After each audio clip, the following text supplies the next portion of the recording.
প্রশ্নে আসি, ইসলামে পুরুষরা 4টা-5টা কেন বিয়ে করে? তারা প্রথম স্ত্রীর কাছে অনুমতি নেয় না কেন?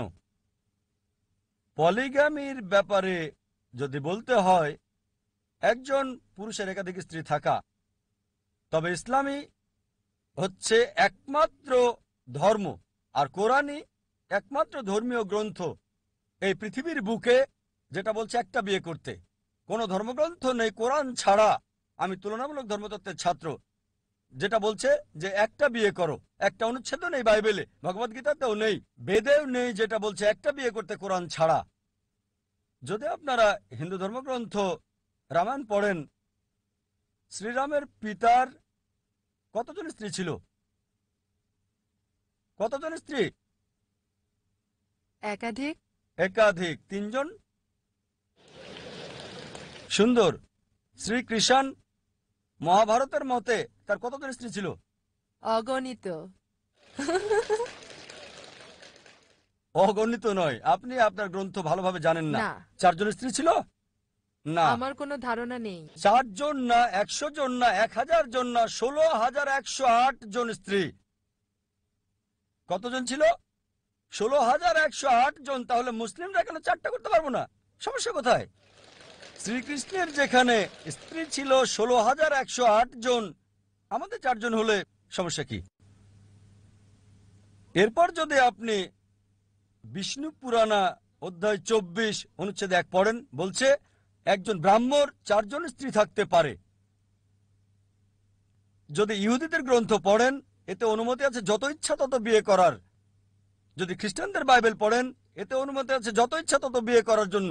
যদি বাইবেল পড়েন, আব্রাহামের 3 জন স্ত্রী ছিল। সলোমনের কতজন স্ত্রী ছিল? তার 700 স্ত্রী ছিল। পরবর্তীতে চার্চ নিষেধাজ্ঞা জারি করলো যে খ্রিস্টান একটা বিয়ে করবে, বাইবেল মানা করেনি। আর ইহুদি সম্প্রদায় একাধিক বিয়ে করত। এটা ছিল 1950 সালে, যখন চিফ রাবি সাইনড পাশ করে যে ইহুদিরা একটা বিয়ে করবে। সুতরাং নিষেধ করেছে রাবি, ইহুদি গ্রন্থ না। আর হিন্দু ধর্মগ্রন্থ মতে যত ইচ্ছা বিয়ে করতে পারেন। ইন্ডিয়ান সরকার 1954 সালে একটা আইন পাশ করে যার নাম হিন্দু বিশেষ বিবাহ আইন। হিন্দু বিশেষ বিবাহ আইন বলছে হিন্দুর একটা বিয়ে করতে হবে। এটা ধর্মগ্রন্থ নয়, ভগবদ্গীতা নয়, রামায়ণ নয়, মহাভারত নয়, বেদ নয়, এটা হচ্ছে ইন্ডিয়ান পেনাল কোড। ইন্ডিয়ান সরকার একটা আইন পাশ করেছে 1954 সালে যে হিন্দুদের একটা বিয়ে করতে হবে। কিন্তু ইসলামে নারীর অবস্থান নাম জরিপের হিসেব অনুযায়ী, যদি সরকারি পৃষ্ঠা 66-67 পড়েন, বলা হয়েছে মুসলিমরা বহুবিবাহ করে ভারতে কত পার্সেন্ট জানেন? 4.3%। কত? ভারতে 4.3% মুসলিম পুরুষ বহুবিবাহ করে। আর 1951 থেকে 1961 সালের পরিসংখ্যান মতে হিন্দু কত পার্সেন্ট? 5.06.7% বেশি ভারতীয় মুসলিমদের চেয়ে। আর ভারত সরকার যদিও এটা নিষিদ্ধ করেছে ভারতীয় আইন অনুযায়ী, তারপরও ভারতীয় মুসলিমদের চেয়ে বেশি বহুবিবাহ হিন্দুরা করেছে। কেন? চলুন এবার দেখি কোরআন কি বলে। কোরআন বলছে সূরা নিসা অধ্যায় 4 আয়াত 3, তোমাদের পছন্দের মেয়েকে বিয়ে করো 2, 3 বা 4, কিন্তু যদি ন্যায় বিচার করতে না পারো তাহলে একটা। এই কথাটা যে একটা বিয়ে করো কেবল কোরআনে আছে, আর কোনো ধর্মগ্রন্থে নেই। বলা হয়েছে পছন্দের মেয়েকে বিয়ে করতে 2, 3 বা 4, কিন্তু ন্যায় বিচার করতে না পারলে একটা বিয়ে করো। আর কেউ যদি একের অধিক বিয়ে করতে চায়, কোরআনের দেওয়া একটা শর্ত হলো ন্যায় বিচার করা। যদি সমান আচরণ করতে না পারো একটা বিয়ে করতে হবে। এখন কি কারণ, যুক্তিসঙ্গত কারণ একজন ভাবতে পারে কেন ইসলাম পুরুষকে একের অধিক বিবাহ নির্দিষ্ট করেছে? অনেক অমুসলিম মনে করে এটা ফরজ, বাধ্যতামূলক। মুসলিম পুরুষের জন্য একাধিক স্ত্রী থাকা ফরজ। এটা বাধ্যতামূলক নয়, অতিরিক্ত। এটা ফরজ না, এটা বাধ্যতামূলক নয়। আপনি কতজন মুসলিম পুরুষকে চেনেন যাদের একাধিক স্ত্রী আছে? বোন, আপনি কতজনকে চেনেন? কতজনকে আপনি চেনেন? অল্প কয়েক। কতজন? অল্প কয়েকজন। অল্প মানে 1, 2, 3 কয়জন? হ্যাঁ, কমপক্ষে 3 জন। প্রায় 3 জন। ধর্মেন্দ্রের কথা শুনেছেন? হ্যাঁ, তার কজন স্ত্রী ছিল? 2 জন। মুসলিম না অমুসলিম? অমুসলিম। অমুসলিম। আপনার সাবেক মুখ্যমন্ত্রী, ওনার নাম কি? জয়ললিতা। হ্যাঁ। হিন্দু না মুসলিম?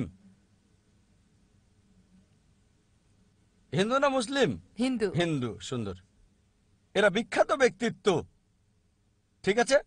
ইন্ডিয়াতে কয়জন বিখ্যাত ব্যক্তিত্বকে আপনি চেনেন যাদের একের অধিক স্ত্রী? চেনেন এমন 3 জন হতে পারে, ঠিক? হ্যাঁ। হতে পারে তারা আপনার প্রতিবেশী, হতে পারে সহকর্মী। ইন্ডিয়াতে অনেক অমুসলিম আছে যাদের একাধিক স্ত্রী আছে, মুসলিমদের চেয়ে বেশি।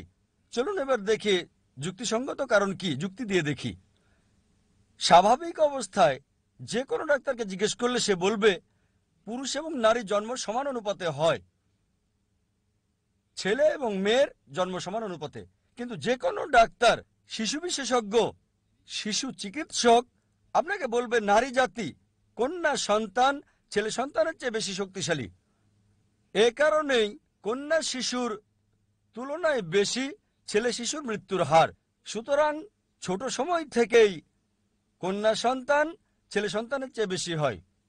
আর জীবনে চলার পথে অনেক মানুষই মারা যায় দুর্ঘটনায়, মদ্যপানের জন্য, যুদ্ধের কারণে। এক্ষেত্রে নারীদের চেয়ে পুরুষের মৃত্যুর হার বেশি। এখন যদি পৃথিবীর দিকে তাকান, দেখা যাবে পুরুষের তুলনায় নারীর সংখ্যা অনেক বেশি। তৃতীয় বিশ্বের কিছু দেশ আছে, যেমন ইন্ডিয়া, যেখানে নারীদের তুলনায় পুরুষের জনসংখ্যা বেশি।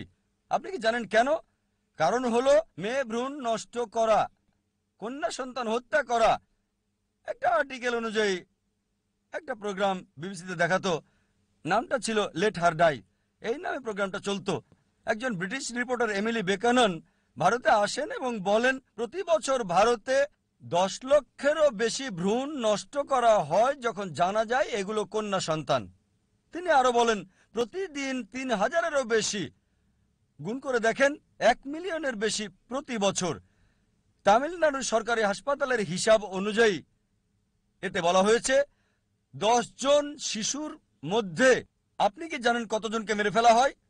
4। আপনি কি এটা জানতেন?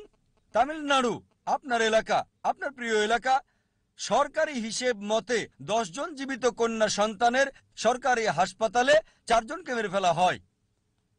বিলবোর্ড লাগানো আছে রাজস্থানে, সেখানে লেখা আছে যে 500 রুপি খরচ করুন আর বাঁচান 5 লাখ রুপি।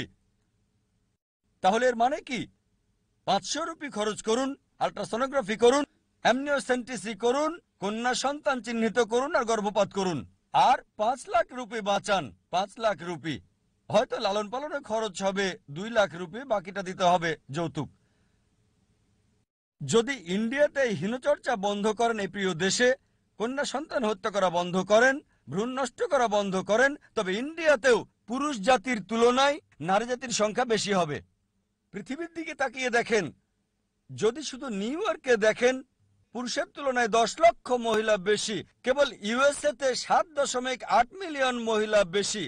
ইউকেতে পুরুষের তুলনায় 4 মিলিয়ন মহিলা বেশি। জার্মানিতে পুরুষের তুলনায় 5 মিলিয়ন মহিলা বেশি। রাশিয়াতে পুরুষের চেয়ে 9 মিলিয়ন নারী বেশি। আর ঈশ্বরই জানেন সারা পৃথিবীতে কত মিলিয়ন মহিলা পুরুষের তুলনায় বেশি হবে। বোন, ধরুন আমি আপনার চিন্তার সাথে একমত হলাম, বললেন এক পুরুষ এক নারী। বোন, যদি আমি একমত হই আপনার সাথে, এক পুরুষ এক নারী, আর ধরেন আমার বোন সে আমেরিকায় থাকে, বা আপনার বোন সে আমেরিকায় থাকে, আর ধরেন সবাই পূর্ণ হয়ে গেছে, এক পুরুষ এক নারী, একেবারে পূর্ণ। তারপরও 7.4 মিলিয়ন নারী যারা জীবনসঙ্গী পাবে না, একজন পুরুষ একজন নারী। তাহলে এখন বিকল্প হচ্ছে 7.8 মিলিয়ন নারীর জন্য এমন একজনকে বিয়ে করতে হবে যার আগে বিয়ে হয়েছে বা জনগণের সম্পদ হবে। হয়তো বলবেন ডক্টর জাকির নায়েক জনগণের সম্পদ, এত কঠিন কথা বললেন। বোন, এটা হচ্ছে সবচেয়ে ভালো শব্দ যেটা আমি বলতে পারি। আমি পাবলিক প্রপার্টির চেয়ে ভালো শব্দ ব্যবহার করতে পারছি না। আমেরিকার হিসাব মতে আপনি জানেন একজন পুরুষ একজন স্ত্রীর সাথে স্থায়ী হওয়ার পূর্বে গড়ে 8 জন ভিন্ন ভিন্ন সেক্স পার্টনার থাকে। এটা কি জানেন আপনি? গড়ে 8 জন। কারো 1 জন থাকতে পারে, কারো 10 জন থাকতে পারে, কারো 20 জন থাকতে পারে। একজনের সাথে স্থায়ী হওয়ার পূর্বে 8 জন। সুতরাং একমাত্র বিকল্প হচ্ছে যদি আমার বোন আমেরিকায় থাকে বা আপনার বোন আমেরিকায় থাকে আর তাকে এই সুযোগ দেওয়া হয়, ধরেন তখন সবাই পূর্ণ হয়ে গেছে, একজন পুরুষ একজন মেয়ে পেয়েছে নিজের জন্য। দুঃখজনকভাবে আমার বোন বা আপনার বোন তাদের একজন এমন হয়ে যায় যারা জীবনসঙ্গী পাচ্ছে না। তাদের জন্য একমাত্র পথ হয় এমন একজনকে বিয়ে করা যার স্ত্রী আছে বা জনগণের সম্পদ। যে কোনো ভদ্র মহিলা প্রথমটাই বেছে নেবেন। বোন, আপনার বোনের জন্য কোনটা চাইবেন? এমন কাউকে বিয়ে করা যার বউ আছে বা জনগণের সম্পদ? আমার বোনের এখনো বিয়ের সময় হয় নাই। যখন বড় হবে তখন যদি আমেরিকায় যায় বা আপনি আমেরিকায় যান, তার পছন্দ। আপনি কোনটা চাইবেন? একজন বড় বোন হিসেবে আপনি চাইবেন জনগণের সম্পদ হোক বা স্ত্রী আছে এমন কাউকে বিয়ে করা এবং সমান অধিকার পাওয়া? ইসলামে যদি দ্বিতীয় স্ত্রী থাকে সমান অধিকার নিশ্চিত করতে হবে। আমেরিকাতে জনগণের সম্পদ কোনো মূল্য নেই, সে অপমানিত, অসম্মানিত। ইসলামে তার সমান অধিকার রয়েছে, সম্মান রয়েছে। ছোট বোনের জন্য কোনটা চাইবেন যখন সে বড় হবে? অনেক সময় সত্য কথা বলা অনেক কঠিন, ঠিক না বোন? বিশেষ করে এমন অনুষ্ঠানে দর্শকের সামনে। আচ্ছা ঠিক আছে, আমি আপনার উত্তর পেয়ে গেছি। Thank you. আপনার নীরবতায় বলে দিচ্ছে। এই কারণেই ইসলামে পুরুষকে একাধিক বিয়ে করার অনুমতি দেয়, নারীকে রক্ষা করার জন্য, তাকে ছোট করার জন্য না। আপনার এই প্রশ্নে যে এটা কি বাধ্যতামূলক স্বামী স্ত্রীর কাছে অনুমতি নেবে, বাধ্যতামূলক না। কারণ যদি সে রক্ষা করতে চায়, যদি অন্য কোনো মহিলাকে রক্ষা করতে চায়, বোন আমি মানছি যে স্বাভাবিক অবস্থায় কোনো মহিলাই চাইবে না তার স্বামীকে অন্য কোনো মহিলার সাথে শেয়ার করতে, এটা আমরা মানি, এটা মানুষের স্বভাব। কিন্তু সেই মহিলা যদি ভালো মুসলিমা হয়, যদি ভালো মুসলিম নারী হয়, সে কি করবে? বড় ক্ষতি ঠেকাতে গিয়ে ছোট ক্ষতি মেনে নেবে। সে বলবে জানি স্বামী শেয়ার করা আমার জন্য ক্ষতি, কিন্তু আমি বরং ছোট ক্ষতি মেনে নেব আমার বোনকে জনগণের সম্পদ হওয়া থেকে রক্ষা করার জন্য। সে একজন ভালো মানুষ, সুতরাং অবশ্যই সে তার স্বামীকে অনুমতি দেবে দ্বিতীয় বিয়ে করার জন্য, যদি সে ভালো মুসলিমা হয়। অনুমতি নেওয়াটা ফরজ না, তবে নিলে ভালো। কমপক্ষে জানানোটা জরুরি, যাতে করে সে দুই স্ত্রীর সাথে ন্যায় বিচার করতে পারে। আশা করি উত্তরটা পেয়েছেন। ধন্যবাদ।